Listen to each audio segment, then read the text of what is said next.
পুজো তো চলেই এলো আর আমার চুলটার অবস্থা দেখো খুব বাজে হয়ে গেছে। এবার যদি এটা ঠিক না করি আর হচ্ছে না। অনেক দিন থেকেই প্ল্যান করছিলাম কবে যাব ফাইনালি প্ল্যান হলো আজকে যাব। তাহলে চলো যাওয়া যাক।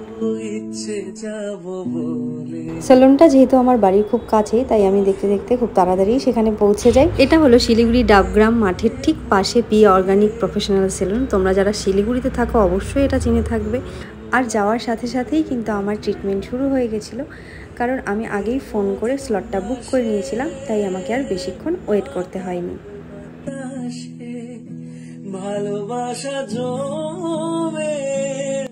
আমার চুলে কিন্তু ক্রিম লাগানো কমপ্লিট। এবার আমাকে এটা মাথায় লাগিয়ে 1 ঘন্টা বসে থাকতে হবে। সেলফ প্যাম্পারিং করতে তো সবারই ভালো লাগে, কিন্তু পার্লারে গিয়ে এই টাইমটা বসে থাকা কিন্তু ভীষণ বোরিং। আমার তো ভীষণ বোরিং লাগে।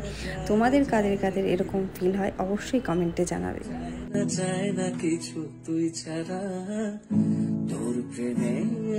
আমার সাথে সাথে বুনুও কিন্তু চলে এসেছে ওর হেয়ার ট্রিটমেন্ট করাতে, কারণ ওর ভীষণ পরিমাণে হেয়ার ফল হচ্ছিল।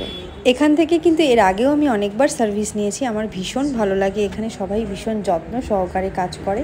তো তোমরাও কিন্তু চাইলে অবশ্যই আসতে পারো। আর এখন কিন্তু আসলে অনেক অনেক সুন্দর সুন্দর অফার পেয়ে যাবে। আমাদের দুজনের হেয়ার ট্রিটমেন্ট করতে করতে সেদিন অনেকটাই রাত হয়ে গেছিলো। অনেকটা সময় লাগলেও আমার কিন্তু শেষ পর্যন্ত রেজাল্টটা দেখে মনটা ভীষণ খুশি হয়ে যাচ্ছিল। ফাইনালি আমার সমস্ত কিছু ডান। তোমরা জানিও লুকসটা কেমন লাগছে। আমার তো ভীষণ ভালো লেগেছে।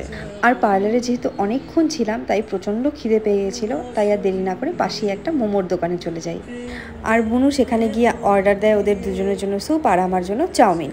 তো খুব তাড়াতাড়ি দেখা হবে নেক্সট ব্লগ নিয়ে। ততক্ষণের জন্য তোমরা খুব ভালো থেকো, সুস্থ থেকো, বাই।